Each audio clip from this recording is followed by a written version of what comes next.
الحمد لله رب العالمين والصلاة والسلام على أشرف الأنبياء والمرسلين وعلى آله وأصحابه أجمعين أما بعد. On entre aujourd'hui, Inch'Allah, dans le 11e cours du livre Mi'ata Su'alin wa Jawabin fil Aqida, 200 questions et réponses dans la croyance. Et la semaine dernière, on s'est arrêté à la question 53.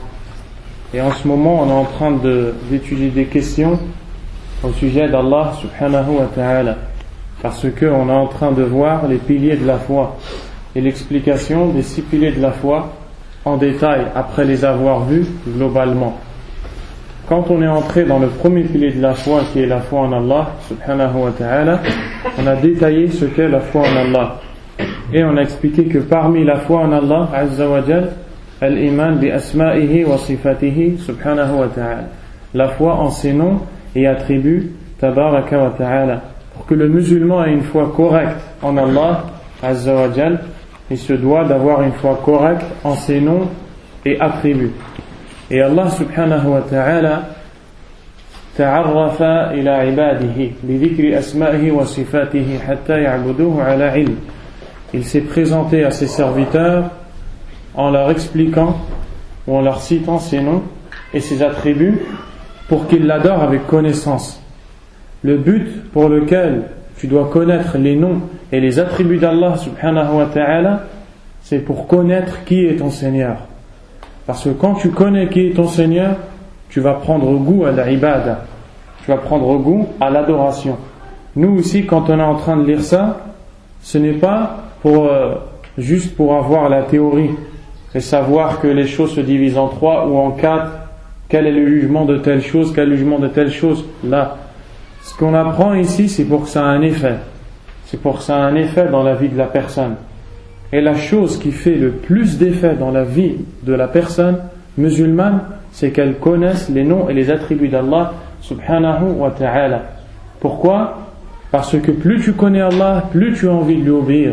Et moins tu le connais, plus tu as envie de le désobéir.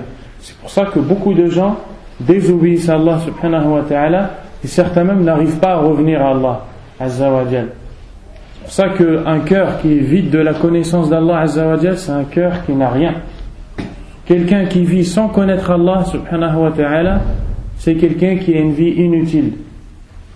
Il est parti s'occuper et passer la majeure partie de son temps dans des choses futiles ou dans des choses qu'il a cru être importantes, alors qu'il a fait passer en arrière le principal, qui est de connaître Allah subhanahu wa ta'ala. Et comment on connaît Allah ? Par plusieurs façons. Et la plus grande de toutes ces façons, celle qui te mène directement à connaître Allah azza wa jal, c'est de connaître ses noms et ses attributs. Asma'ullah wa sifatuhu azza wa jal. C'est pour ça que les versets dans le Coran, ils sont très nombreux. Les versets qui te parlent des noms d'Allah azza wa jal. Et l'imam Ibn Taymiyyah rahimahullah a dit que les versets du Coran qui parlent des noms d'Allah azza wa jal sont plus nombreux que les versets qui parlent du Jannah. Ils sont plus nombreux et plus importants que les versets qui parlent du paradis, de ce qu'on va manger, boire au paradis, et ils sont plus grands et plus importants que les versets qui parlent de Yawm al-Qiyamah. Alors que vous savez que le jour de la résurrection, Yawm al-Qiyamah, c'est une chose immense dans le Coran. Malgré ça, les versets qui parlent du nom d'Allah, qui nous décrivent Allah azza wa jal, sont plus importants que les versets qui nous parlent de Yawm al-Qiyamah. Pourquoi ? Parce que la chose qui t'aide à te préparer pour Yawm al-Qiyamah, c'est que tu connaisses Allah subhanahu wa ta'ala. Pourquoi tu penses que des fois tu es lourd dans ta salat ? Pourquoi tu penses que des fois tu as du mal à faire des adorations alors que normalement pour toi ça devrait être facile? Parce que tu connais pas celui pour qui tu fais ça. Et si tu connais celui pour qui tu fais ça, jamais tu vas trouver l'adoration d'Allah lourde. Imagine-toi lorsque quelqu'un te manque, une personne que tu fréquentes depuis longtemps et que tu aimes, et cette personne elle te manque énormément, et un jour tu as rendez-vous avec elle, tu vas y aller avec la plus grande joie, tu vas même ramener avec toi peut-être un cadeau pour lui faire encore plus plaisir, et de passer des heures et des heures avec cette personne ne te dérangera en aucun cas. Pourquoi ? Ça te fait plaisir, tu connais cette personne. Quel effet tu as quand tu viens à la prière ? au rendez-vous avec Allah Azza wa Jal. On sait tous comment la plupart des gens nous sommes. On sait tous qu'il y a une lourdeur dans le cœur de venir adorer Allah, de venir répondre à l'appel d'Allah Azza wa Jal. Cette lourdeur, on ne l'a pas quand on répond à l'appel de quelqu'un qui nous invite. On ne l'a pas quand on répond à l'appel de quelqu'un qu'on n'a pas vu depuis longtemps. Pourquoi ? Les gens ils se posent la question, comment ça se fait que je trouve lourd l'adoration d'Allah Azza wa Jal ? La réponse, c'est l'ignorance qui est Allah, subhanahu wa ta'ala. Et c'est ça la différence entre le savant et l'ignorant. Ce n'est pas pour rien qu'Allah subhanahu wa ta'ala a dit dans le Coran « Innama yakhsha Allah min ibadihi al-ulama » Parmi les serviteurs d'Allah, ceux qui craignent Allah véritablement sont les savants. Pourquoi ? Abdullah ibn Abbas radiyallahu anhuma a dit « Ay al-ulama bi anna Allah ala kulli shayin qadir » Les savants cités dans ce verset sont ceux qui savent et qui ont la pleine conviction qu'Allah est capable de tout. C'est-à-dire ceux qui connaissent Allah subhanahu wa ta'ala. Plus tu connais Allah, plus tu prends goût à lui obéir. Et plus tu éprouves de l'aversion à lui désobéir. Subhanahu wa ta'ala. Et c'est ça le but d'étudier les noms, les attributs d'Allah. Ce n'est pas de savoir que ça se divise en 3 ou en 4 et que le jugement de telle et telle chose est interdit, c'est haram, c'est shirk. Ça c'est la théorie. Mais le but où on veut en venir quand on apprend ça, c'est connaître qui est Allah. Subhanahu wa ta'ala. Parce qu'il est celui qui t'a créé et qui t'a donné tout ce que tu as. Et sachez que cette science-là, ilm al-asma' al-sifat wa fahmuha ashraf al-ulum ala al-itlaq. C'est la science la plus noble et c'est la meilleure de toutes les sciences. Si tu connais un nom d'Allah Azza wa Jal et tu connais son sens et tu le mets en pratique dans ta vie, c'est mieux pour toi que de connaître 500 règles de jurisprudence. Et c'est pour ça que de fiqh. Et c'est pour ça que dans le Coran, dans la plupart des versets où Allah Azza wa Jal nous donne des ordres, Allah termine ces versets en citant un ou deux noms, ou plus. Pourquoi ? Quelle est la chose qui va nous pousser à mettre en pratique ces ordres et à délaisser ce qui est interdit dans ces versets ? Ce qui nous cite à la fin. Sachez qu'Allah vous voit, sachez qu'Allah est puissant, sachez qu'Allah, si tu sais qu'Allah est puissant, tu ne vas pas faire de zulm. Dans les versets où Allah Azza wa Jal ordonne à l'homme le comportement qu'il doit avoir avec la femme, à la fin il dit qu'Allah wa kana Allahu aliyan kabira. Ça c'est dans un verset où Allah il explique à l'homme comment il doit être avec sa femme. Et Allah est très haut et très grand. Pourquoi Allah il dit ça ? Il est en train de dire à l'homme, tu dois être comme ça avec ta femme. Et si tu crois que parce que tu es l'homme, tu as le droit de lui faire de l'injustice, sache qu'Allah il est plus haut que toi et il est plus grand que toi. Donc cette croyance-là et cette compréhension-là, elle va te pousser à ne pas faire de l'injustice. Et tous les noms d'Allah subhanahu wa ta'ala, ils te poussent à obéir à Allah Azza wa Jal. Et sache que toute ibada, chaque adoration que tu fais dans ta vie, chaque chose que tu fais par laquelle tu veux qu'Allah te récompense, eh bien c'est une mise en pratique d'un des noms d'Allah subhanahu wa ta'ala. N'importe quelle adoration que tu fais, tu mets en pratique par cette adoration un des noms d'Allah subhanahu wa ta'ala.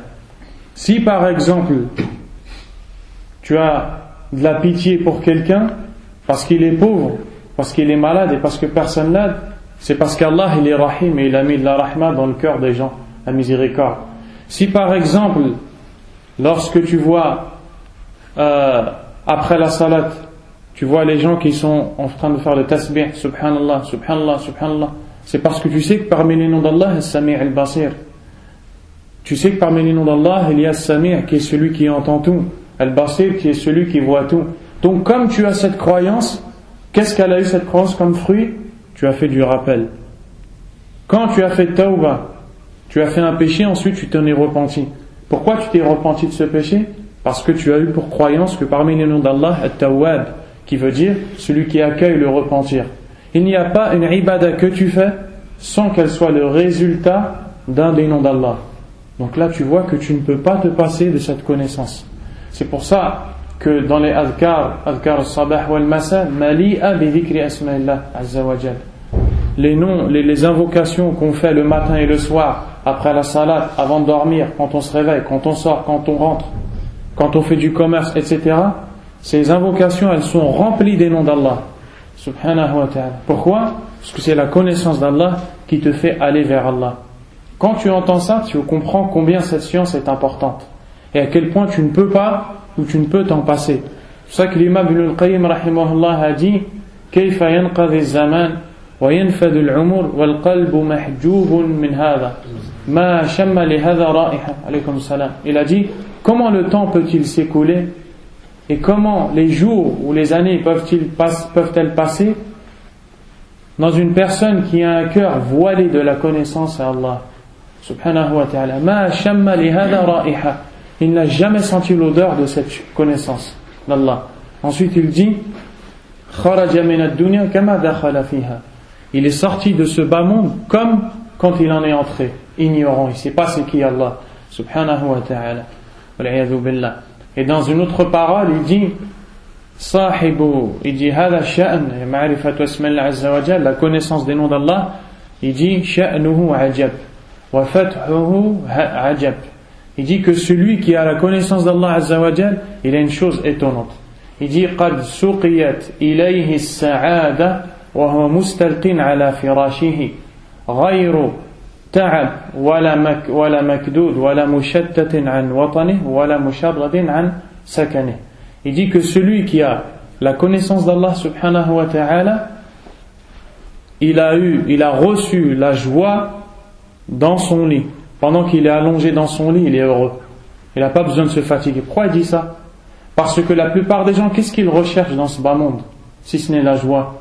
Pourquoi tu vas te marier si ce n'est parce que tu vas être heureux? Pourquoi tu veux des enfants si ce n'est pour la joie? Pourquoi tu veux travailler? Pourquoi tu veux investir? Pourquoi tu veux faire du commerce? Il n'y a pas une chose que tu fais sans que par celle-là, tu veux quelque chose dans quoi tu vas être heureux. Ibn al-Qayyim rahimahullah, il dit, tu veux la joie? Sache que la plus grande et la véritable joie, c'est de connaître Allah. Et que celui qui connaît Allah subhanahu wa ta'ala, il est heureux même quand il est allongé dans son lit. Il n'est pas expulsé de son pays, il n'est pas éloigné de sa famille, il n'est pas fatigué, il n'a aucune difficulté, il est allongé paisiblement, il a la joie. Il a la joie. Et comment on a cette joie-là, cette réussite? Avec la connaissance d'Allah subhanahu wa ta'ala. Comment on connaît Allah azza wa jal? En comprenant le sens de ses noms et de ses attributs subhanahu wa ta'ala. C'est pour ça qu'Allah se présente à nous avec ses noms et ses attributs. Si aujourd'hui je te dis qu'est-ce que veut dire le nom d'Allah al-Muqit, qu'est-ce que veut dire le nom d'Allah al-Mu'akhir, qu'est-ce que veut dire le nom d'Allah azza wa jal al-Muqtadir, ça c'est parmi les noms d'Allah. Tu dois connaître le sens des noms d'Allah subhanahu wa ta'ala. Et aujourd'hui on vit dans un monde où tellement l'homme est insouciant qu'il a fait passer ça en arrière. Et il s'est occupé de choses qui lui sont pas du tout importantes, même des fois qui ne le concernent pas. Il passe son temps à regarder les informations et à parler de ce qui se passe dans le monde et dans tel pays, il connaît même pas Allah subhanahu wa ta'ala. Et ça c'est min kaydi shaytan ala al-insan, alaykum salam. Ça fait partie de la ruse de shaytan sur l'homme. Arrête-toi, arrête de parler de tous ces sujets. Ma ma'na al-muqaddim, ma ma'na al-mu'akhir, ma ma'na al-awwal al-akhir. Arrête-toi, et quel est le sens de ces noms d'Allah subhanahu wa ta'ala? La plupart des gens vont vous répondre, je ne sais pas. Comment tu perds ton temps à t'occuper de choses aussi futiles, et les noms d'Allah subhanahu wa ta'ala, tu n'as pas donné un peu de temps pour t'occuper à les comprendre et à les apprendre. Voyez comment Shaitan il essaye d'égarer l'homme en lui faisant passer les priorités en arrière. Et quelle priorité plus grande que la connaissance d'Allah subhanahu wa ta'ala? Maintenant, comment on connaît les noms et les attributs d'Allah azza wa jal? La réponse, c'est en les lisant dans le Coran ou dans la Sunna ou dans la parole des Sahaba radiyallahu anhum. Pourquoi? Parce que les noms et les attributs d'Allah azza wa jal relèvent de l'invisible. Ça fait partie d'une chose qu'on ne peut pas voir. Et on ne peut pas croire à une chose comme ça, aussi importante que ça, sans avoir au préalable une information qui nous vient de qui? D'Allah lui-même, azza wa jal, ou du messager d'Allah, alayhi salatu wassalam, parce que il ne faut pas rentrer, c'est les femmes de l'autre côté. Ah, quelqu'un lui montre. Donc, on ne peut pas connaître les noms d'Allah azza wa jal si ce n'est dans le Coran, ou bien dans la sunna, parce que quand le messager d'Allah alayhi salam parle, il parle parce qu'Allah lui a fait la révélation. Et la troisième chose, la parole des sahaba. Pourquoi la parole des sahaba est prise en compte? Parce que quand un compagnon nous parle d'une chose de l'invisible, إذا تحدث الصحابي في أمر متعلق بالغيب وثبت قوله فلا بد أن يكون النبي عليه الصلاة والسلام هو الذي أخبره بهذا إذن يقبل قوله. Lorsqu'un compagnon nous parle d'une chose invisible et sa parole est authentique chez les savants du hadith, forcément il a dit cette chose-là après que le prophète alayhi salam lui ait rapporté cette chose ou lui ait informé, donc c'est comme si que c'est le prophète qui l'a dit. C'est comme si que c'est le prophète alayhi salam qui l'a dit. Donc, où est-ce qu'on puise les noms, les attributs d'Allah? Le Coran, la Sunna, qawl as-sahaba radiyallahu anhum. La bil falsafa, wala bil aql, wala bil tafkir, wala bi ay shay. Ghayr hada. Sans philosophie, ou sans réflexion, ou pensée, ou sans utiliser la raison, ou quoi que ce soit. Parce que c'est une chose que tu ne vois pas. Donc, tu as besoin qu'Allah te l'explique. Subhanahu wa ta'ala. La croyance du musulman vis-à-vis des noms d'Allah Azza wa Jal, al-iman bima wasafa Allah bihi nafsahu aw wasafahu bihi rasuluhu alayhi salam fi al-Qur'an wa sunnah. C'est la croyance en ce par quoi Allah s'est décrit, ou ce par quoi le prophète a décrit Allah, et comme on vient de voir, les compagnons radiyallahu anhum. Donc, lorsqu'Allah nous donne une information lui concernant, on doit y croire, en évitant 4 choses.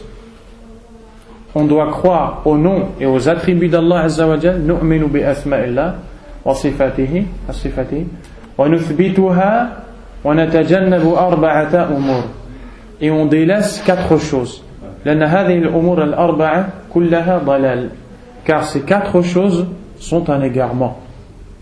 La première chose, نؤمن ونثبت أسماء الله عز وجل وصفاته بدون تعطيل. Premièrement, et je vais le dire les 4, après je vais les expliquer. وبدون تكييف وبدون تشبيه وبدون تمثيل. 4 choses qu'on doit éviter. La première, at-ta'til. Ça peut être traduit par le fait de renier les noms d'Allah ou les attributs d'Allah Azza wa Jalla. Je vais les dire les 4 et ensuite les détailler ou les expliquer. La deuxième, wala takyif. At-takyif as-su'al, kayf Allah, kayf. La deuxième chose, c'est de demander comment. On ne doit pas dire comment est Allah, par exemple. D'accord? La troisième chose, j'ai dit al-ta'til wa al-tashbih. Troisième chose, al-ta'til wa al-takyif wa al-tashbih. Al-tashbih, c'est le fait de faire ressembler Allah à quelque chose, wal-'iyadhu billah. Kaman qal, mathalan, فلان يسمع كسمع الله أو يرى كرؤية الله يبصر كبصر الله هذا شرك بالله عز وجل. Donc la troisième chose, c'est le fait de faire ressembler un attribut d'une créature d'Allah à Allah, comme quelqu'un qui dit que un tel parmi les gens il voit comme Allah Azza wa Jal, wal-'iyadhu billah. Ça c'est du shirk billah, et sachez que ça existe. Donc c'est pas pour rien qu'on apprend ça. Ça existe. As-Soufiyya, roulat as-Soufiyya, ceux qui font de l'excès dans le soufisme, cette secte égarée, ils disent de leur shir, innama amruhu idha arada shay'an an yaqula lahu kun fayakun, 'iyadan billah. Ils disent de leur shir que son shir, quand il veut quelque chose, il dit soit pour que cette chose existe. Wal-'iyadhu billah. Wa hadha mawjud kadhalika 'inda ash-shi'a, ar-rawafid. والعياذ بالله. الروافض والعياذ بالله, ils disent وما تسقط من ورقة إلا يعلمها وهم يتحدثون عن شيخهم عياذا بالله. Ils disent la même chose qu'Allah a dit dans le verset. Il n'y a pas une feuille d'arbre qui tombe sans qu'ils le sachent. Ils ne parlent pas d'Allah, ils parlent de leur cheikh. Donc ça existe. La quatrième chose, at-tamthil. At-tamthil an taqul التمثيل يعني غير التشبيه. التشبيه أن يقول الظالم المشرك يد الله كيد كذا، سمع الله كسمع كذا. التشبيه التمثيل أن يمثل، يقول يد الله هكذا بدون أن يشبه ولكن يمثل. La quatrième chose, c'est l'illustration. L'illustration, c'est différent de la ressemblance. La ressemblance, c'est de dire que tel attribut d'Allah est comme tel attribut de quelqu'un. Comme l'associateur l'égaré qui dirait que son cheikh il entend comme Allah entend, lui il a fait de la ressemblance. La quatrième chose, c'est l'illustration, c'est d'illustrer comment Allah a cet attribut. Allah entend comme ça, voit comme ça, il illustre, il essaie d'expliquer comment, alors qu'on ne doit pas rentrer dedans.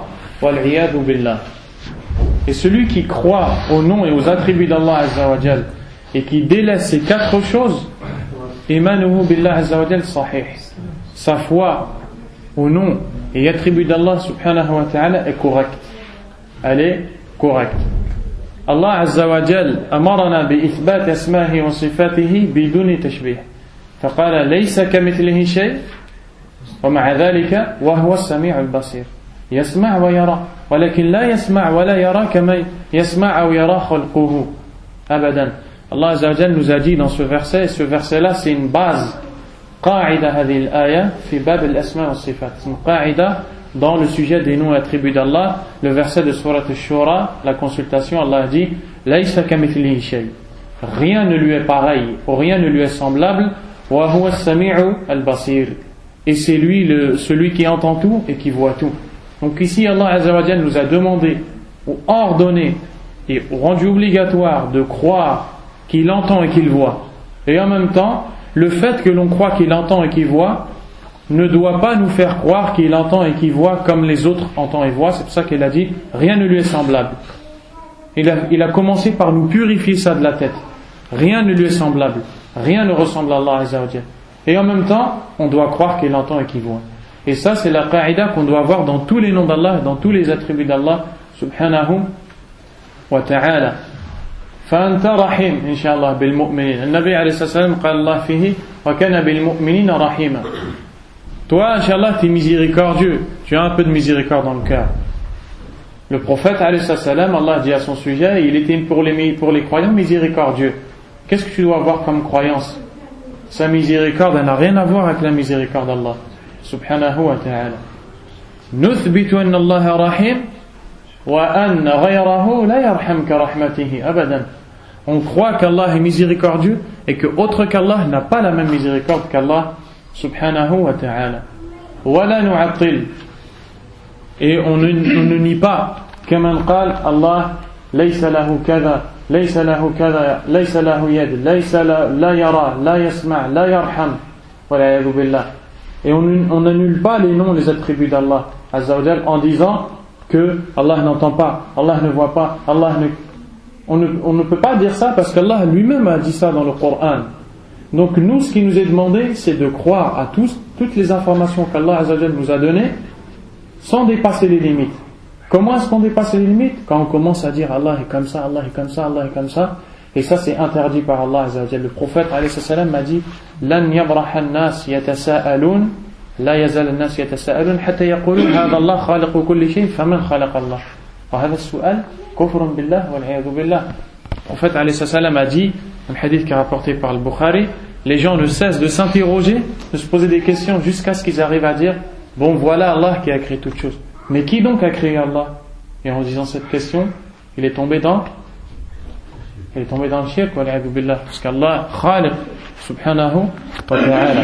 Donc ça c'est important de comprendre que quand tu crois au nom d'Allah, ça ne veut pas dire que tu fais ressembler à Allah. عندما تثبت صفة من صفات الله عز وجل ليس معنى هذا أنك شبهت هذه الصفة بصفات خلقه. عندما أثبتت أن الله يسمع ليس معنى هذا أنك قلت بأن الله يسمع كسمع أحد من خلقه أبدا. ليس كمثله شيء وهو السميع البصير. وغيره يسمع ويرى ولكن رؤيته قاصرة وسمعه قاصر. وسمع الله عز وجل كامل وبصر الله كامل سبحانه وتعالى. Donc, tu dois croire en ses noms et à ses attributs sans tomber dans ces 4 choses. ولا يجوز لك أن تسأل كيف عندك مثال حصل مع الإمام مالك رحمه الله. Tu n'as pas le droit de demander comment quand tu parles des attributs d'Allah. Et un exemple, c'est une chose qui s'est passée avec l'imam Malik. Un homme est allé voir l'imam Malik et lui a dit: Ya Malik, Ar-Rahman istawa ala al-arsh, fa kayfa istawa? L'imam Malik, un homme est allé le voir et lui a dit: Allah a dit dans le verset, le tout miséricordieux s'est établi au-dessus de son trône, Azza wa Jal. Comment il s'est établi? L'imam Malik rahimahullah radib wa kharaja al-araq faqal al-istiwa ma'lum wal kayfu majhul والسؤال عنه بدعة أخرج هذا الرجل من بيتي أو كما قال رحمه الله.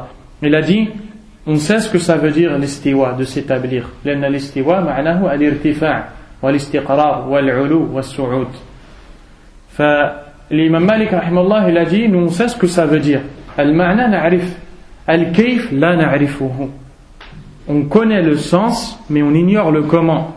Et celui qui questionne sur le comment a fait une innovation. Ensuite, il a ordonné aux gens de faire sortir cette personne de chez lui.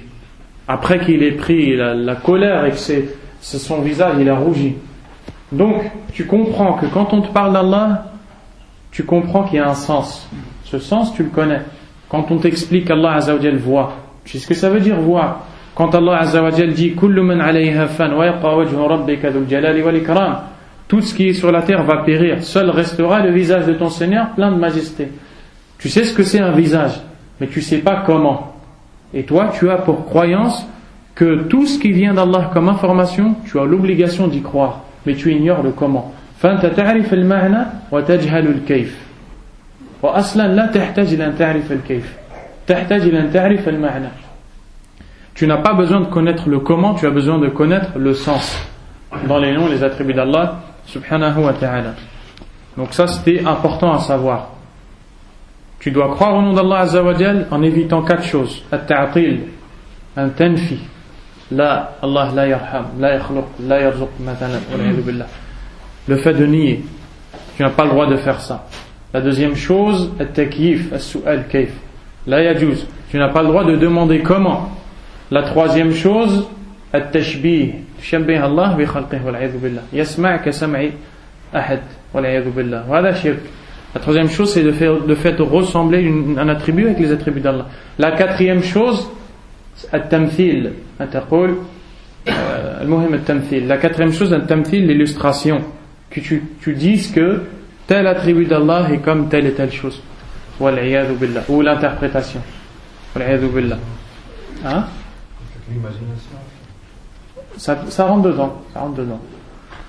Donc, ensuite, les questions qu'on a vues dans le cours précédent, c'était la question numéro 52 et 53. Et la question 52, elle portait sur les preuves qui nous montrent qu'Allah a les noms les plus parfaits. Et on a cité les versets وَلِلَّهِ الْأَسْمَاءُ الْحُسْنَى فَادْعُوهُ بِهَا. Et à Allah appartient les noms les plus parfaits, invoquez-le donc par cela. Donc Allah nous a informé que ces noms sont les noms les plus parfaits. Subhanahu wa ta'ala. Ma ma'na asma Allah husna. Husna mu'annaf ahsan. Wa ma'na asma Allah husna ahsan al-asma hiya asma Allah. لماذا؟ لأنها تدل على صفات أو صفات وهذه الصفات كاملة لا نقص فيها بخلاف صفات المخلوقين. فالله سميع. Je vais reprendre en français. Allah Azza wa Jalla a dit dans le verset, et Allah appartient les noms les plus beaux ou bien les plus parfaits. Qu'est-ce que ça veut dire les plus parfaits? Les noms d'Allah subhanahu wa ta'ala sont les plus parfaits. Parce que chaque nom d'Allah nous indique un attribut. Et cet attribut est parfait. Il n'a aucun manque et aucun défaut. Les noms d'Allah sont des noms propres et des adjectifs en même temps. D'accord? Les noms d'Allah sont des noms par lesquels il s'est nommé. Et en même temps, ils sont des descriptions d'Allah subhanahu wa ta'ala. Un exemple, lorsque parmi les noms d'Allah, tu apprends As-Sami'. Parmi les noms d'Allah, As-Sami'. Donc tu comprends, As-Sami', c'est-à-dire celui qui entend tout.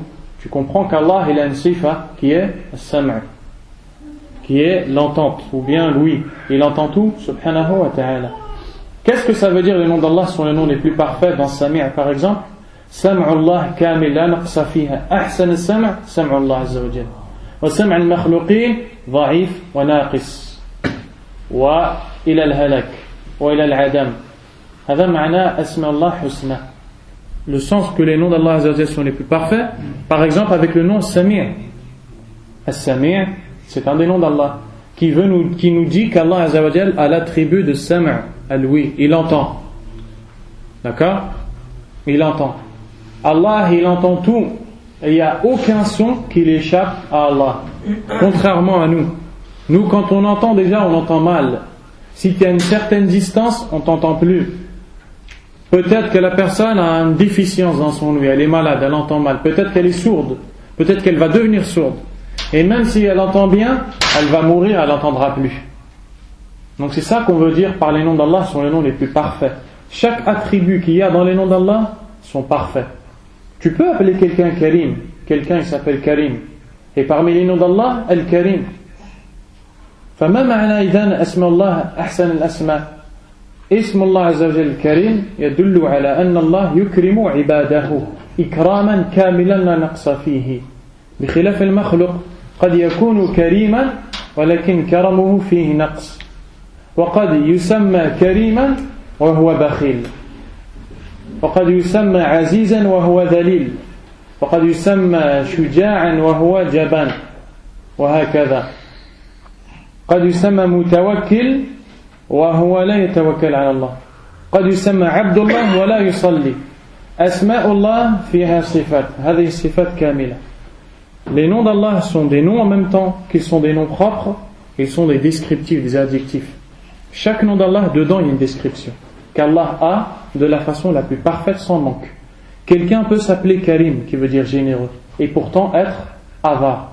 Quelqu'un peut s'appeler Aziz, qui veut dire fier ou puissant, et pourtant être faible.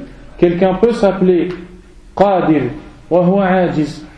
Quelqu'un peut s'appeler capable alors qu'il est faible. Alors que tous les noms d'Allah, forcément il y a l'attribut par lequel Allah Azza wa Jal s'est nommé. مفهوم هذا؟ أسماء الله أعلام وأوصاف. يعني في نفس الوقت اسم ووصف. En même temps, ce sont des noms et des descriptions, contrairement à al-makhluq. Donc, les noms d'Allah sont les noms les plus parfaits parce qu'ils contiennent des descriptions qui sont les descriptions les plus parfaites. Subhanahu wa ta'ala. Allah nous a ordonné de l'invoquer par ses noms. Et nous, on a expliqué qu'est-ce que ça veut dire invoquer Allah. Ud'u Allah bi asma'ihi. Ma ma'na hadha? Qu'est-ce que ça veut dire d'invoquer Allah avec ses noms? Qui peut me répondre? Qu'est-ce qui peut me répondre? Par exemple, si on veut demander à Rahman, on dit Ya Rahim. Exactement. Ça, c'est un exemple. Donc, Du'a Allah bi asma'ihi amran. Al-awwal, أن تسأله حاجة بذكر الاسم المناسب للطلب. La première chose, c'est de demander une chose dont tu as besoin à Allah en citant le nom qui correspond à ta demande. Si par exemple tu veux demander à Allah la miséricorde, tu l'appelles par son nom qui nous indique qu'il a la miséricorde, Ar-Rahim. Tu dis donc Ya Rahim, irhamni. Ya Ghaffar, irfirli. Ya Qawi, انصرني يا رزاق أغنني من الفقر يا شافي أذهب عني كل مرض وهكذا. Tu implores Allah par ces noms qui correspondent à ta demande. Tu veux la guérison, tu demandes à Allah en employant le nom qui nous parle du fait qu'il guérit. Et tu fais comme ça pour l'ensemble des noms d'Allah Azza wa Jalla. Si tu as fait ça, طبقت هذه الآيات دعوت الله باسمه. Si tu as fait ça, tu as mis en pratique ce verset et tu as invoqué Allah par ses noms. Et la deuxième chose, تطبيق معنى هذا الاسم. أن تعرف ما معنى هذا الاسم فتطبقه في حياتك. La deuxième chose, c'est de mettre en pratique le sens de ce nom. D'accord? Tu comprends le nom, tu comprends ce que ça veut dire, tu dois donc le mettre en pratique. Car كل اسم من أسماء الله له عبودية خاصة به أو عبودية مختلفة. يعني chaque nom d'Allah, il t'appelle à faire un acte, il t'appelle à faire quelque chose, une adoration. Donc, comment tu mets en pratique Ismullah Azza wa Jal Al-Ghani? كيف تدعو الله بهذا الاسم ميمون. Tu veux demander à Allah Azza wa Jal. Tu sais que parmi les noms d'Allah, Al-Ghani. Qu'est-ce que tu vas dire dans ton dua? Comment tu vas invoquer Allah? كيف تدعو الله وأنت تقول يا غني ماذا تسأل? Qu'est-ce que tu vas demander à Allah Azza wa Jal? يا غني أغنيني. أيوة مثلا يا غني أغنني من الفقر يا غني اجعلني أستغني من الناس فلا أحتاج إليهم. Tu dis au Ghani, qui veut dire le riche, enrichis-moi et enlève de moi la pauvreté et fais que je me passe des gens parce que c'est toi le riche. Là tu as demandé à Allah en disant le nom Al-Ghani. Comment tu mets en pratique le nom Al-Ghani dans ta vie? Qu'est-ce qui te pousse à faire dans ta vie le nom Al-Ghani?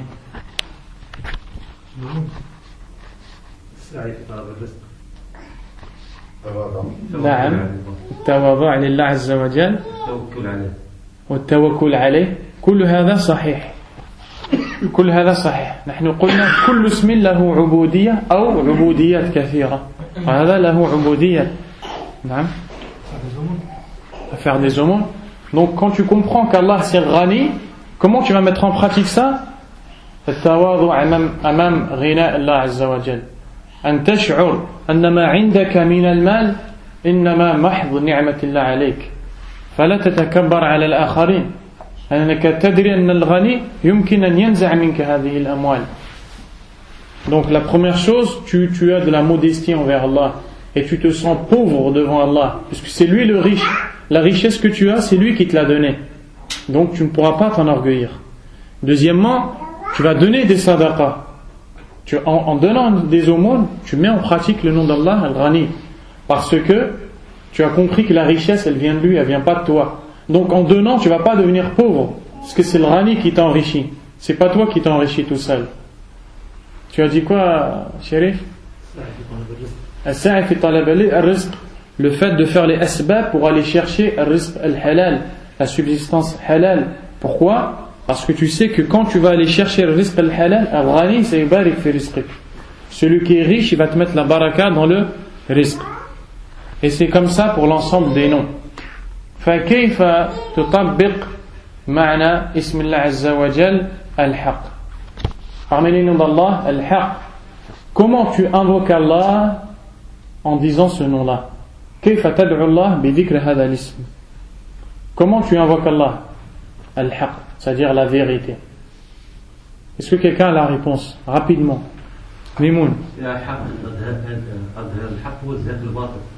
Masha'Allah.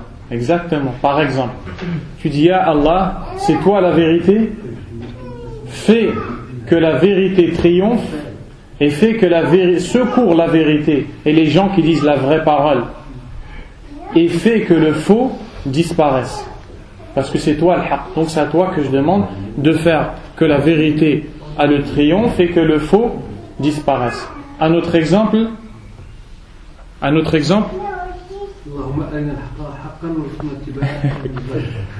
Très bien. Les meilleurs exemples, c'est ceux que tu prends dans la sunna. Et c'est ce qu'il vient de faire le frère. Parce que tu es sûr que tu ne vas pas te tromper. Tu prends dans la sunna du prophète, tu es sûr que tu ne te tromperas pas. Et là, par exemple, la parole du prophète dans l'invocation ou dans le dua, où Allah montre-nous, fait qu'on voit la vérité et fait qu'on la suive. Et fait que le faux, il soit clair devant nos yeux pour qu'on l'évite. Pourquoi? Parce que parmi nous Allah al-haq. Fataqul ya Allahumma anta al-haq fa'arina al-haqqa haqqan warzuqna ittiba'a wa hakadha. Un autre exemple, تقول اللهم قلت في كتابك ادعوني استجب لكم وأنت الحق لا تخلف وعدك دعوتك فأجب لي فاستجب لي يا حق استجب لي يا حق.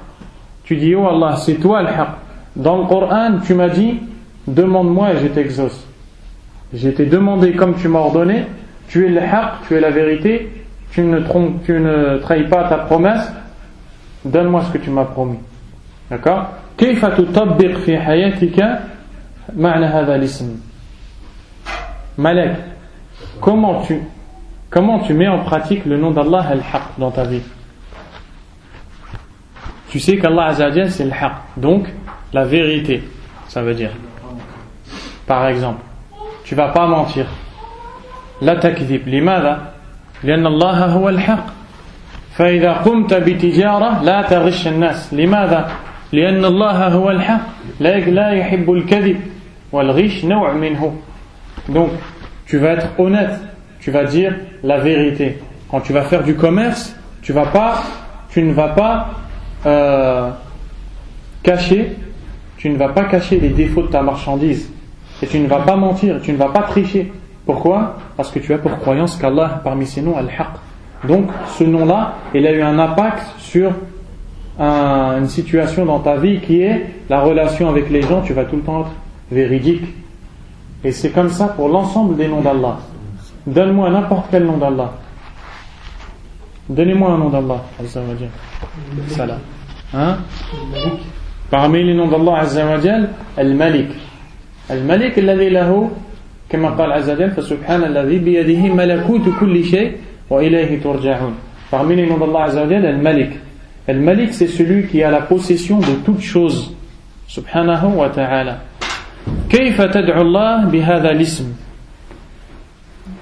شيخ ملدي أنا أريد أن تجيب عن هذا السؤال بآية في القرآن. بآية في القرآن تعرفها.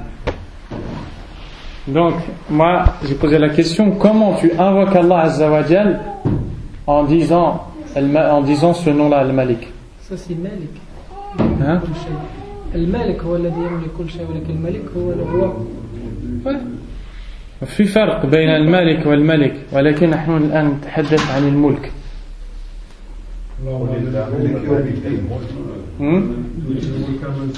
Attendez, la question à la Cheikh Mouldi, ça il répond là. Je lui ai demandé comment tu invoques Allah avec ce nom-là, Al-Malik. Yani Al-Malik wa Al-Malik wa Al-Malik من أسماء الله عز وجل كلها تدل على الملك لكن فيها في المعنى يعني tous ces noms-là c'est des noms d'Allah Azza wa Jal qui nous disent qu'Allah il possède tout. Il y a certaines différences entre les noms, mais de façon globale ça veut dire qu'Allah tabaraka wa ta'ala il possède tout. D'accord? Donc ici Allah Azza wa Jal a dit dans le verset قل اللهم مالك الملك تؤتي الملك من تشاء وتنزع الملك ممن تشاء وتعز من تشاء وتذل من تشاء بيدك الخير إنك على كل شيء قدير. Allah Azza wa Jal ici nous a dit comment invoquer Allah par le Malik. Et on dit oh Allah, c'est toi qui possèdes la royauté. Malik al-mulk tu'ti al-mulka man tasha comme ça là. Wa tanzi'u al-mulka mimman tasha. Tu donnes la royauté à qui tu veux et tu l'enlèves de qui tu veux. Tu renforces qui tu veux, et tu avilis, tu humilies qui tu veux. Le bien est dans ta main, certes, tu as la capacité sur toute chose. Donc, quand tu vas demander ça, tu vas dire par exemple Al-Malik, يقول اللهم ثبت ملكي يا ملك مثلا. أو أنت تملك أشياء، عندك أشياء في البيت، تقول يا ملك ثبت هذه الأشياء لي لأنك أنت الملك. Tu dis oh Allah Azza wa Jal, c'est toi le Malik, c'est à toi que tout appartient, et moi j'ai des choses, garde-les-moi, préserve-les-moi, parce que ces choses en vérité elles sont à Allah. Donc tu demandes à Allah, parce que c'est à lui que ça appartient de te les garder. Mafhum wadih, c'est clair. Kayfa tutabbiq ism al-Malik fi hayatik. Comment tu mets en pratique dans ta vie le nom al-Malik dans ta vie? Tu as compris qu'Allah Azza wa Jal, c'est à lui que tout appartient. فكيف تفعل؟ كيف تطبق هذا الاسم؟ لا تسرف ولا تبذر. لماذا؟ لأن الملك الذي يملك هذه الأشياء لا يرضى عنها. Tu vas pas faire d'excès ou de gaspillage, parce que ces choses que tu fais ou cet excès, ces choses que tu jettes inutilement, elles appartiennent à Allah. C'est une amana, tu n'as pas le droit d'en faire ce que tu veux. Donc comme tu as la croyance qu'Allah Azza wa Jal c'est à lui que tout appartient, tu ne peux pas faire ce que tu veux. Est-ce que tu peux prendre un billet et le brûler? هذا حرام في الدين. لماذا؟ لأن الملك لا يرضى عن هذا عز وجل. Donc est-ce que tu es capable de brûler de l'argent? C'est interdit de faire ça. Pourquoi? Parce que le roi à qui tout ça appartient n'agrée pas que tu fasses une telle chose. Donnez-moi un autre nom d'Allah Azza wa Jal. Jabbar. Parmi les noms d'Allah Azza wa Jal, Al-Jabbar. D'accord? Al-Jabbar هو الذي له الجبروت وهو هذا من أسماء القوة والعظمة والجلال.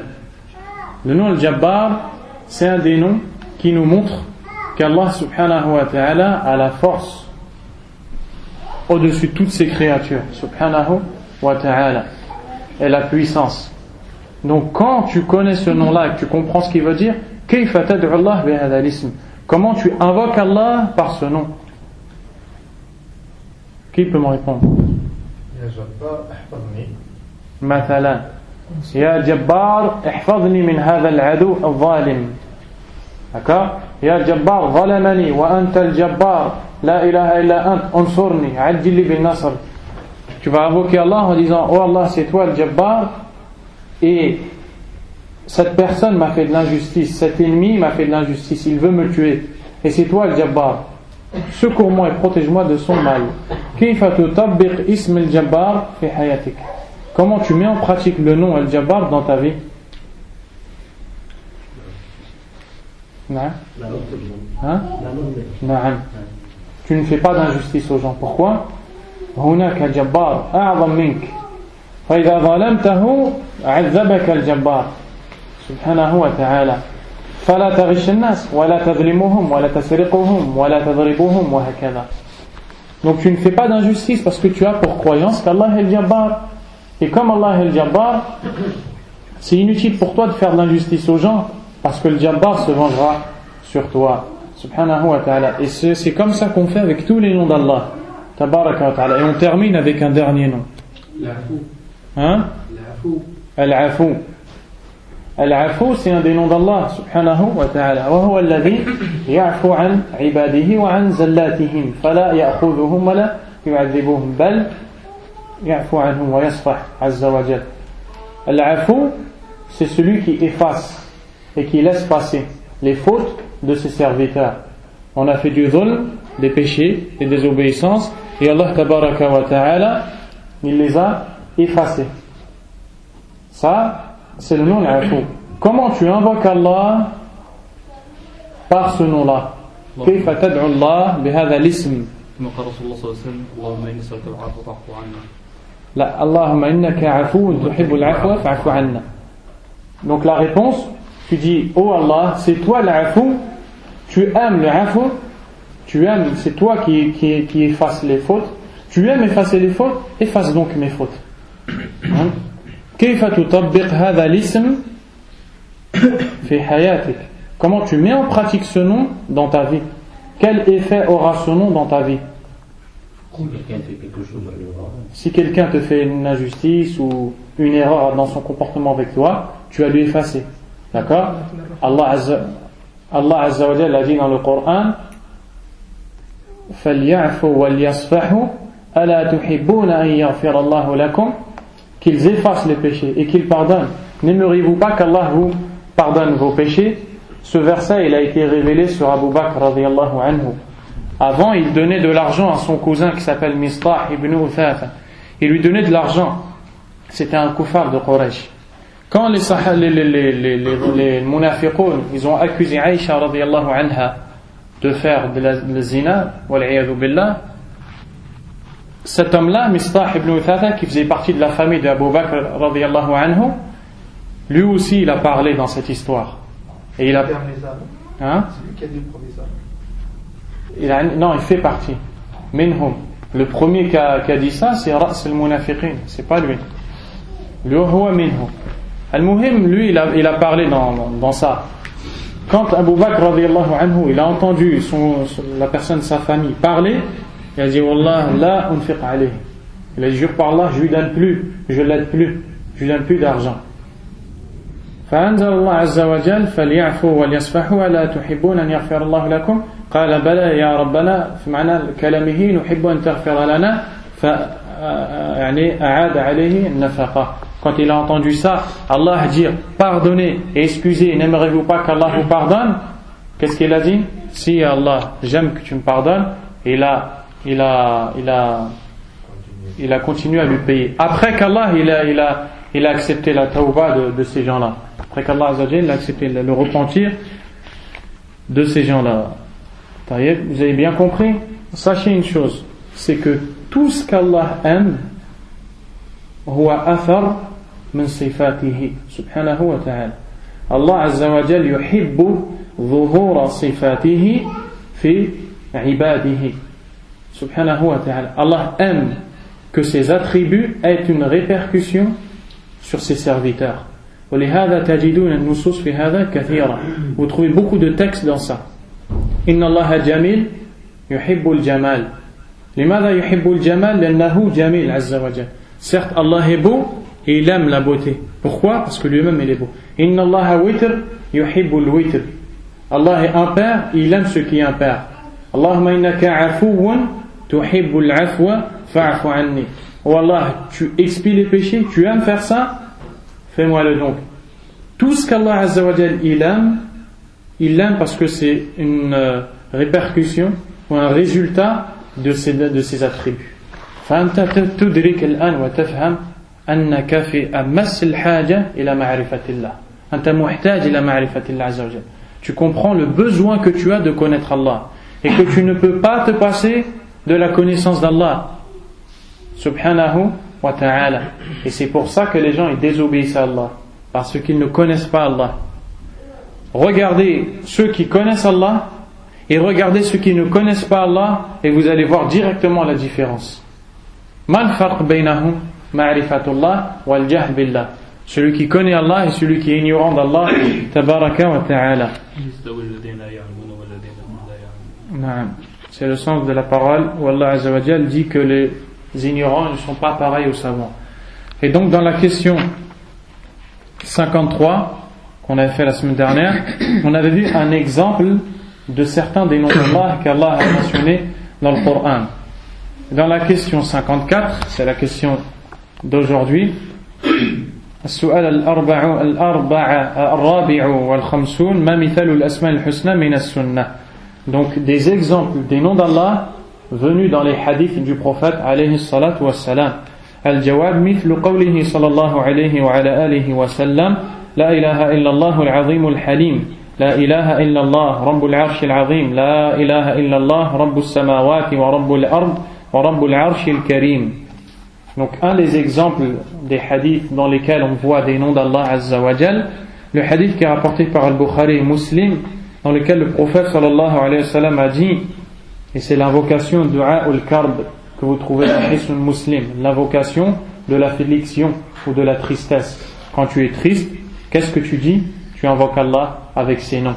Qu'est-ce que tu dis? La ilaha illallah al-azim al-halim. Qu'il n'y a pas de divinité à part Allah qui mérite l'adoration et que Allah Azza wa Jal huwa al-azim al-halim. Tabaraka wa ta'ala. Al-azim, c'est un des noms d'Allah qui veut dire qu'il est immense dans tout et qu'il n'y a rien de plus immense qu'Allah, que la parole d'Allah, que la promesse d'Allah, que les ordres d'Allah, que le livre d'Allah, que tout ce qui vient d'Allah est immense subhanahu wa ta'ala. Halim, Al-Halim huwa alladhi yu'ti li'ibadihi fursa حتى يعودوا ويتوبوا فلا يأخذهم الآن ولا يعذبهم الآن بل يصبر سبحانه وتعالى. Al-Halim, c'est l'indulgent, celui qui laisse du temps à ses serviteurs qui ont commis des péchés, il leur laisse le temps de revenir. C'est pour ça qu'Allah a dit وَرَبُّكَ الْغَفُورُ ذُو الرَّحْمَةِ لَوْ يُؤَا c'est quoi Hein? Non, en fait il y a plusieurs versets. أعد بداية الآية يعني الآيات كثيرة. أنا أخلط في الآية في سورة الكهف، الآية من البداية: وربك الغفور ذو الرحمة لا يؤاخذهم بما كسبوا لعجل لهم العذاب. جزاك الله خير. هذا في سورة الكهف. Allah Azza wa Jalla dit: وربك الغفور ذو الرحمة, et ton Seigneur est pardonneur et miséricordieux. لو يؤاخذهم بما كسبوا لو يعذبهم بسبب ذنوبهم, s'il les reprend à cause de leurs péchés, لعجل لهم العذاب, il les aurait châtiés rapidement. فلماذا لا يعجل لهم العذاب؟ لأنه الحليم, والحليم من هو الذي لا يعجل لعباده العذاب فيترك لهم فرصة حتى يعودوا إلى ربهم عز وجل. Donc Allah est indulgent. Il dit dans le verset que s'il nous châtie à cause de nos péchés, il se serait empressé de nous punir. Donc pourquoi il ne s'empresse pas de nous punir? Parce qu'il est halim, il est indulgent. Il nous laisse le temps de se corriger. À la kulli hal, on ne va pas expliquer tous les noms qui sont dans les hadiths là. Ensuite, la ilaha illallah rabbul arshil azim, la ilaha illallah rabbus samawat wa rabbul ard wa rabbul arshil karim. Donc dans ce hadith, il y a des noms d'Allah. Allah, Al-Azim, Al-Halim, Al-Rabb, Subhanahu wa ta'ala, wa Al-Karim. Donc il y a tous ces noms. Aussi, قوله صلى الله عليه وعلى آله وسلم: يا حي يا قيوم يا ذا الجلال والإكرام يا بديع السماوات والأرض. Aussi dans ce hadith, le prophète sallallahu alayhi wa sallam invoque Allah en ces termes: ô toi Al-Hayy, qui fait partie du nom d'Allah, qui veut dire qu'Allah a la vie parfaite, Al-Qayyum, وهو القائم بنفسه المقيم لغيره لا يحتاج إلى أحد وكل أحد يحتاج إليه، ذا الجلال والإكرام، الجلال هي العظمة والإكرام معروف، بديع السماوات والأرض الذي أبدع خالق السماوات والأرض. Donc dans ce hadith là il y a des noms d'Allah subhanahu wa ta'ala. وقوله صلى الله عليه وعلى آله وسلم: بسم الله الذي لا يضر مع اسمه شيء في الأرض ولا في السماء وهو السميع العليم.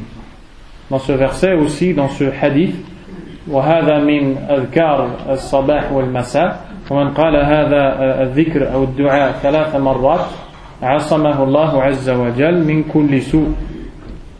Celui qui dit cette invocation 3 fois le matin et le soir, Allah le préserve de chaque mal. Donc on a vu des exemples encore. وقوله صلى الله عليه وعلى آله وسلم: اللهم عالم الغيب والشهادة فاطر السماوات والأرض رب كل شيء ومليكه. Aussi ce hadith il est authentique, dans lequel le prophète alayhi wassalam invoque Allah avec cette dua ou cette invocation. وهذه الأسماء في هذا الدعاء تسمى بالأسماء المضافة.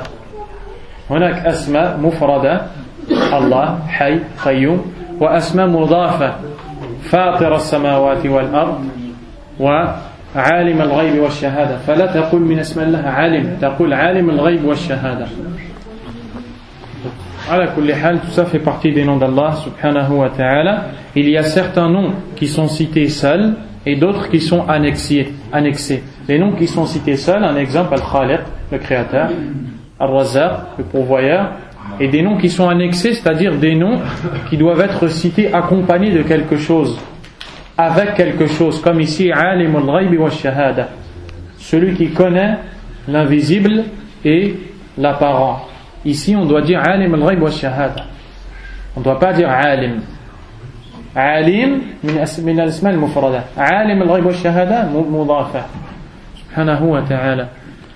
وقوله صلى الله عليه وعلى آله وسلم: اللهم رب السماوات السبع ورب العرش العظيم ربنا ورب كل شيء فالق الحب والنوى ومنزل التوراة والإنجيل والفرقان أعوذ بك من شر كل شيء من شر كل ذي شر أنت آخذ بناصيته أنت الأول فليس قبلك شيء وأنت الآخر فليس بعدك شيء وأنت الظاهر فليس فوقك شيء وأنت الباطن فليس دونك شيء. Donc cette invocation, C'est Coran, c'est pas Furqan. hein, C'est Coran.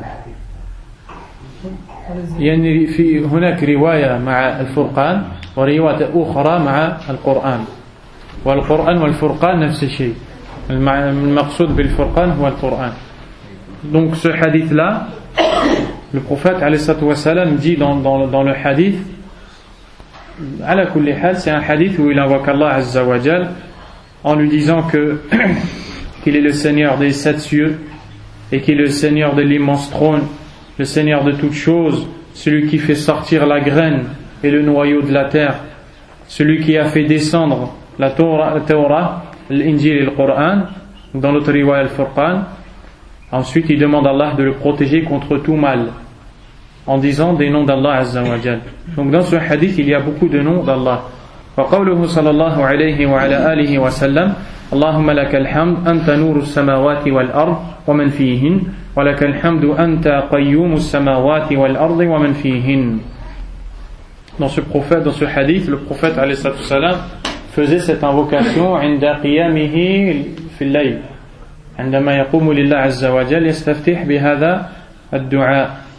Il invoquait Allah en ces termes lorsqu'il se levait la nuit pour prier, en disant qu'Allah Azza wa Jal est la lumière des cieux et de la terre et qu'à lui revient la louange. Donc dedans il y a des noms d'Allah. Minha nuru samawati wal ard wa minha qayyum samawati wal ard. Et le nom An-Nur, les savants ont divergé. هل هو من الأسماء المفردة أو المضافة؟ فهل نقول من أسماء الله النور أو نقول نور السماوات والأرض؟ على قولين. Les savants ont deux paroles sur cette parole. Est-ce que Nour c'est un nom d'Allah qu'on cite seul, ou bien on l'annexe à quelque chose d'autre, comme dans le hadith ici, la lumière des cieux et de la terre? Les savants ont divergé sur ça. L'imam Ibn al-Qayyim rahimahullah, Ibn Taymiyyah rahimahumullah ont pour avis qu'on peut dire Nour min asma'illah mufrad. On peut dire le nom d'Allah Nour unique. Et d'autres savants ont vu que il n'est pas, on ne doit pas dire Nour, on doit dire Nour as-samawati wal ard subhanahu wa ta'ala. Parmi eux l'imam Ibn Baz rahimahullah dans le sharh de Kitab Tawhid d'Ibn al-Khuzaymah, quand il a expliqué le nom d'Allah Nour, il a été questionné, est-ce qu'on peut dire Nour seul ou bien annexé à quelque chose? Il a dit non, on doit le dire annexé. Ensuite la personne lui a dit, mais l'imam Ibn al-Qayyim et Ibn Taymiyyah ont dit qu'on peut le dire ça. Il a répondu qawluhum ala khilaf al-dalil wallahu a'lam. Il a dit leur parole contredit les preuves. Quoi qu'il en soit, nur samawati wal ard. Wa qawluhu sallallahu alayhi wa ala alihi wa sallam Allahumma inni as'aluka بأني أشهد أنك أنت الله لا إله إلا أنت الأحد الصمد الذي لم يلد ولم يولد ولم يكن له كفوا أحد. الحديث هذا صحيح. Ce hadith est authentique. Le prophète alayhi salatu wassalam invoque Allah en disant des noms parmi ceux-ci Allah wal ahad wal samad. هل نقول أنت من أسماء الله؟ هنا النبي عليه الصلاة والسلام قال لا إله إلا أنت. هل يجوز لنا أن نقول أنت من أسماء الله؟ Est-ce qu'on a le droit de dire que Anta fait partie du nom d'Allah en sachant que le prophète alayhi salatu wassalam a dit La ilaha illa Ant? لا صحيح. لماذا؟ إذا أجبت بارك الله فيك. لأن دائما أنت se fait suivre par un autre nom d'Allah. لا إله إلا أنت الحي القيوم. C'est pas le jawab. On n'a pas le droit de dire Anta min asma'illah. Pourquoi? Hein? Comment ça? On peut dire même les créatures, on peut dire Anta. ولو قلنا أنت من أسماء الله لشبهنا الخالق بالمخلوق. نعم. لو قلنا أنت كأن أنت نراه والله لا نرى الله. لا عبد العزيز. On peut dire au féminin anti. Non plus. Bah non, anti c'est pas Anta. Non. Qu'est-ce qu'elle a répondu? Parce que ça n'a rapport avec ce qui est en ces créatures, non? Pour ça, ces créatures, non, parce que quand tu dis Anta, c'est par rapport aux créatures, alors qu'Allah Azza wa Jal, il dit qu'il n'en semble rien. Non, c'est pas la réponse. Pourquoi on ne peut pas dire Anta min asma'illah? Pourquoi?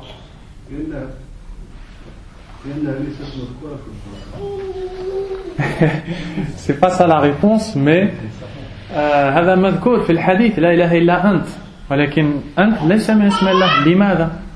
Pourquoi Anta c'est pas un nom d'Allah Azza wa Jalla? Ça ne représente pas une sifa. Hein? Ça ne représente pas une sifa. كيف؟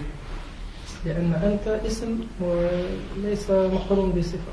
هذا هو أنت ليس فيه صفة، ونحن قلنا أسماء الله حسنى، كل اسم من اسماء الله فيه صفة، وهذه الصفة كاملة. أنت ليس فيه صفة، أنت يا صفة.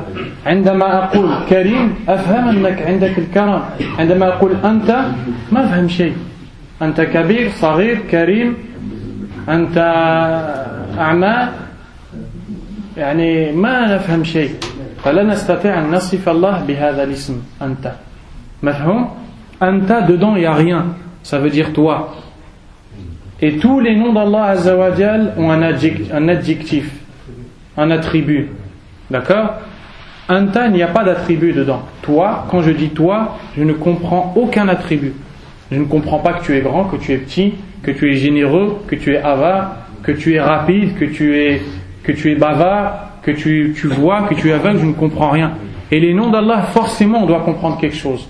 Donc Anta ne fait pas partie des noms d'Allah subhanahu wa ta'ala. وقوله صلى الله عليه وعلى آله وسلم يا مقلب القلوب في الحديث المعروف ثبت قلبي على دينك. Et aussi parmi les noms d'Allah qui sont annexés, l'asma al-mudafa, muqallib al-qulub. فلا تقول المقلب، تقول مقلب القلوب. Tu dois dire celui qui détourne les cœurs. ثبت قلبي على دينك. لماذا ما قال النبي عليه الصلاة والسلام يا مثبت القلوب ثبت قلبي على دينك؟ الجواب لأن التثبيت بعض التقليب، شيء جزء من التقليب. يا مقلب القلوب الذي يقلبهم إلى فعل الطاعات أو يقلبهم عن فعل الطاعات حتى يعصوا الله عز وجل، يقلب، يجعل هذا القلب مطيعا وهذا القلب عاصيا. ثبت قلبي أنا على دينك. إذا قلت يا مثبت القلوب معنى ناقص. Pourquoi le prophète alayhi salatu wassalam a dit muqallib al-qulub, celui qui retourne les cœurs? Il ne l'a pas dit ya muthabbit al-qulub, celui qui raffermit les cœurs, dans la vocation dans laquelle il demandait tout le temps à Allah de l'aider à rester ferme dans sa religion, en ces termes: oh Allah, toi qui détournes les cœurs, raffermis mon cœur dans la religion. Pourquoi il n'a pas dit oh Allah, toi qui raffermis les cœurs, raffermis mon cœur dans la religion? La réponse est parce que raffermir les cœurs, c'est que dans une chose, dans la vérité, dans l'obéissance d'Allah. Et Allah Azza wa Jal n'a pas que cette chose-là. Il peut raffermir ton cœur et il peut égarer ton cœur aussi, si sa sagesse appelle à ça ou implique cette chose-là. Donc le prophète alayhi salam, il dit ya muqallib al-qulub thabbit qalbi ala dinik. Ô toi qui détourne les cœurs, raffermis mon cœur dans ta religion. Il reste combien de temps? Ça y est là? Donc ala kulli hal, on continue la semaine prochaine inshallah. Barakallahu fikum, wallahu a'lam, wa sallallahu wa sallam wa baraka ala nabiyyina Muhammadin wa ala alihi wa ashabihi ajma'in. Subhanakallahumma wa bihamdika ashhadu an la ilaha illa anta astaghfiruka wa atubu ilayk.